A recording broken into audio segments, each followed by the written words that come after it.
BRS అధినేత మాజీ ముఖ్యమంత్రి కేసీఆర్ పార్టీ నేతలకు కీలక ఆదేశాలు జారీ చేశారు.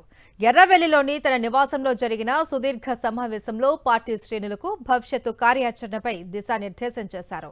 రాష్ట్ర రైతాంగ సంక్షేమం కాపాడటం, వ్యవసాయ సంక్షోభాన్ని నివారించడంతో పాటు రాష్ట్ర ప్రభుత్వ పాలనా వైఫల్యాలను ఎండగడుతూ తెలంగాణ ప్రజల ప్రయోజనాలను కాపాడేందుకు పార్టీ తరపున క్షేత్రస్థాయిలో చేపట్టవలసిన కార్యాచరణపై భేటీలో చర్చించారు.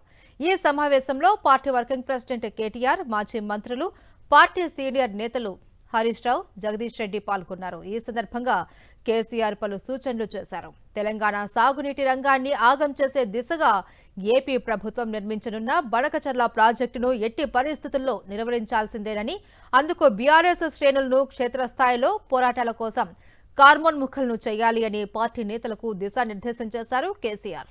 రాష్ట్ర రైతాంగ సంక్షేమం కోసం, వ్యవసాయ సంక్షోభాన్ని నివారించడం కోసం రాజీ లేని పోరాటాలు మరింత ఉధృతం చేయాలి అని కేసీఆర్ సూచనలు చేసినట్లు బీఆర్ఎస్ పార్టీ ఒక ప్రకటనలో వెల్లడించింది.